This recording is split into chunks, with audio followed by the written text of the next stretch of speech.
Hello viewers, welcome to my channel. और आज के वीडियो में हम सीखेंगे NCERT class 10 chapter number 8 exercise number 8.1।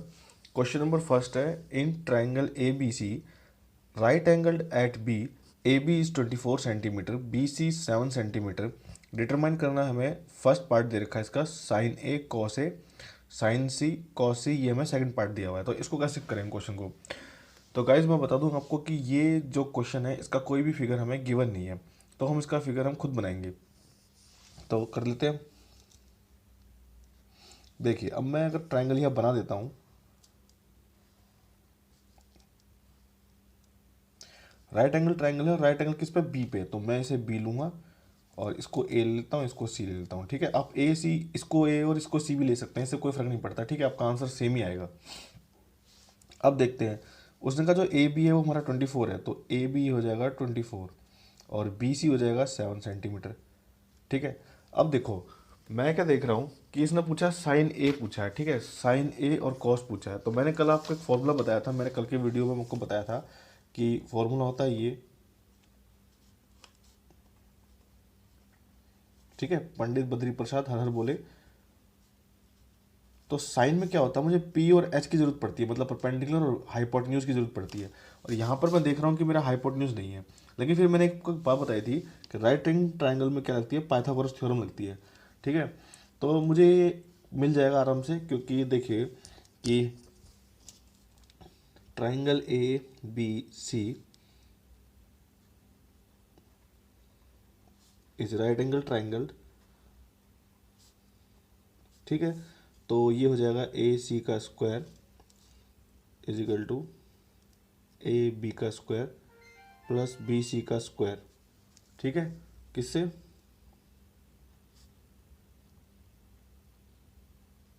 Bye PGT. ठीक है, पाइथागोरस थ्योरम। तो अब हम क्या करेंगे कि पाइथागोरस ए सी कितना है मुझे निकालना ही है ये तो, और ए बी कितना हो जाएगा मेरा 24 प्लस 7, इसका स्क्वायर कर देंगे। ठीक है, तो ए सी क्या आ जाएगा, ए सी का स्क्वायर इज इक्वल टू 24 का स्क्वायर होता है 576, ये हो जाएगा 7 7 जा 49, दोनों को स्क्वायर कर लिया, दोनों को ऐड कर देंगे। तो ए सी का स्क्वायर कितना आ जाएगा, मुझे दोनों को ऐड किया तो हमें आ जाएगा 625। ठीक है, ठीक है। और जब ये हमारा स्क्वायर होता है तो क्या होता है, ये दूसरी साइड ट्रांसपोज होके ये रूट बन जाता है। ठीक है, तो हम इसे ए सी इज इक्वल टू ले लेंगे अंडर रूट में 625। ठीक है, जब कभी भी ऐसा अगर हमें स्क्वायर मिल जाए और स्क्वायर को ख़त्म करना है, तो या तो हम दोनों साइड स्क्वायर कर देंगे क्योंकि 25 का स्क्वायर है। ठीक है, हम इसको ऐसे भी कर सकते थे कि जैसे अब ये ए सी का स्क्वायर इज इक्वल टू 625 है, तो हम या तो करें कि ए सी का स्क्वायर ख़त्म करेंगे, तो स्क्वायर की जगह क्या आ जाएगा, ये रूट में चला जाएगा अंदर। ठीक है, यहाँ के रूट आ जाएगा। या फिर ऐसा कर सकते हैं कि ए सी का स्क्वायर है इज इक्वल टू हम 25 का स्क्वायर कर सकते हैं। ठीक है, यानी कि स्क्वायर से स्क्वायर कट जाएगा तो ए सी कितना आ जाएगा, 25 आ जाएगा। ठीक है, लेकिन इससे इससे इसके बजाय आप यही करें, ज़्यादा अच्छा रहेगा। तो यहाँ से हमारा क्या निकल जाएगा 25। तो इस तरह से हमारा ए सी क्या निकलेगा, ए सी निकलेगा 25। तो इस तरह से मुझे एक तरह से यहाँ पर क्या मिल गया, मुझे मेरा हाइपोटेन्यूज मिल गया 25। तो यहाँ पर इस ट्रायंगल में हाइपोटेन्यूज आ जाएगा जो कि 25 है। अब जो जो उसने बोला हम वो निकाल के रख लेंगे।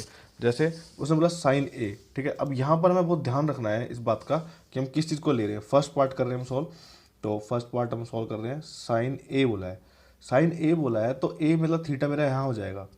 ठीक है, वो क्या होता है, परपेंडिकुलर अपॉन हाइपोटेन्यूज होता है। अगर ये थीटा है मेरा ए, तो इसका मतलब क्या होगा कि ये बेस होगा, ये परपेंडिकुलर होगा। साइन ए क्या हो जाएगा, परपेंडिकुलर अपॉन हाइपोटेन्यूज, और परपेंडिकुलर यहाँ पर क्या है, B C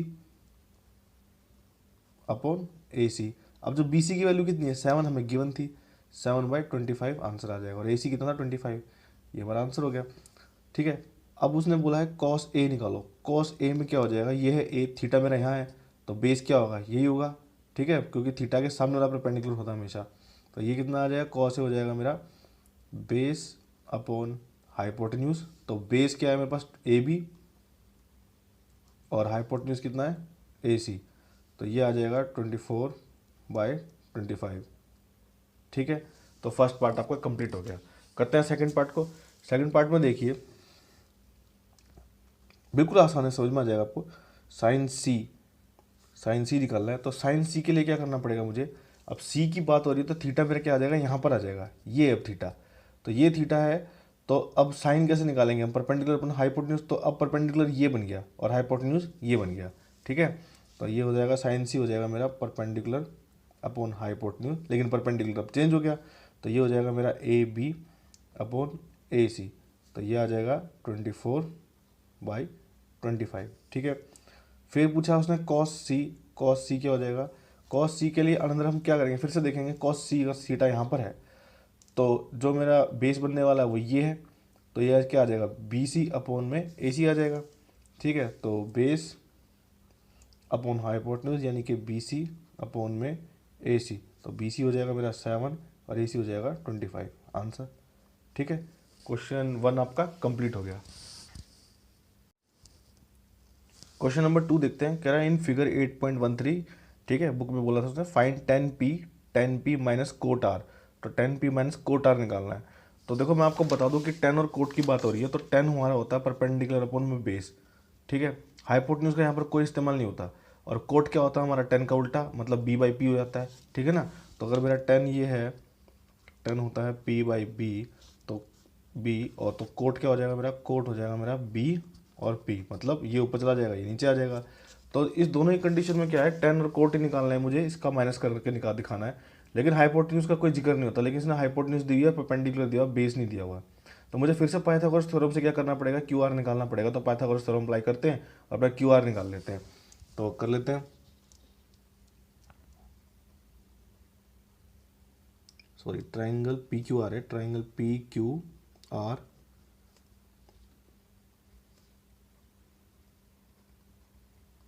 is right angle, या राइट ट्राइंगल भी लिख सकते हैं। तो इसमें क्या हो जाएगा कि पी आर का स्क्वायर इज इक्वल टू होता है पी क्यू का स्क्वायर प्लस क्यू आर का स्क्वायर, ठीक है। किससे हो जाएगा ये, बाय पाइथागोरस थ्योरम।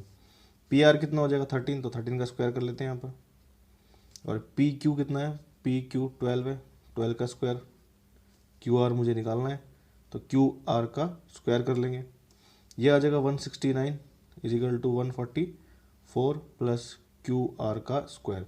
अगर ऐसा आ जाए तो क्या करेंगे आप, कुछ नहीं करना है, खाली ये नंबर दोनों मिल गए, इनको एक साइड ट्रांसपोज कर देते हैं, तो ये कितना आ जाएगा 169 minus 144 is equal to Q R का स्क्वायर। अब इसको माइनस कर देंगे, कितना आ जाएगा 25 is equal to Q R का स्क्वायर। अब हमेशा क्या करते हैं, Q R is equal to क्या हो जाएगा, अंडर रूट में 25 आ जाएगा, जो कि हमारा कितना बन जाएगा 5 सेंटीमीटर आ जाएगा, ठीक है। तो ये मुझे कितना मिल गया, 5 मिल गया, ठीक है। अब हमें कुछ नहीं करना, देखो p क्या होता है, अब देखो 10p की बात कर रहा है वो, 10p मतलब ये p है यहाँ, तो p क्या होता है हमारा 10p, तो 10 होता है हमारा परपेंडिकुलर अपॉन बेस। तो परपेंडिकुलर अगर यहाँ पर हमारा थीटा है तो ये बेस है और ये परपेंडिकुलर है, ठीक है।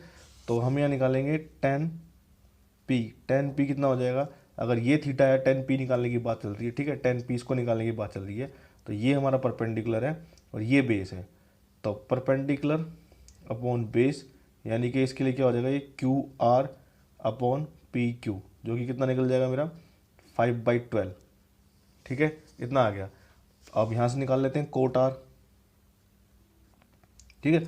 मैंने इनको माइनस करने से पहले इनकी वैल्यू निकाल ली, तो कोट आर मतलब यहाँ थीटा आ गया, यहाँ थीटा आ गया मतलब ये, तो मेरा परपेंडिकुलर हो जाएगा, ठीक है। देखो ऐसे नहीं कर देना कि 10p ये निकला था तो मैं इसी को उल्टा कर दूँ तो कोट p भी में निकल जाए, क्योंकि कोट p नहीं पूछा उसने, कोट r पूछा है। आर कहने का मतलब है कि यहाँ पर थीटा आ गया, थीटा यहाँ से ट्रांसफर हो गया यहाँ पर आ गया, ये पूछा उसने।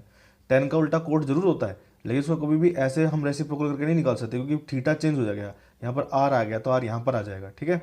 तो आर क्या होता है b/p, कोट b, तो कोट क्या हो जाएगा मेरा, अगर ये है तो मैं पहले लिख लेता हूँ यहाँ पर b/p, तो ये क्या होता है, अब यानी कि ये मेरा बेस है, कौन सा, ये मेरा बेस है, तो ये कितना हो जाएगा क्यू आर अपॉन में पी क्यू, तो ये हो जाएगा मेरा 5/12। अब उसने क्या बोला है कि उसको दोनों को माइनस करके दिखाना है ना, उसने बोला ये प्रूव कर, ये निकाल के दिखाना है, 10p माइनस कोट आर, ये निकालना है। 10p मेरा कितना निकला था 5/12, तो लिख देते हैं यहाँ पर 5/12 माइनस 5/12, ये कितना आ जाएगा, दोनों कैसे लिखे, 0 आ जाएगा, 0 आंसर हो जाएगा बस, ठीक है। तो होप गाइस आपको अच्छी तरह समझ में आया होगा। नेक्स्ट वीडियो में मिलते हैं अगले क्वेश्चन के साथ। Thank you.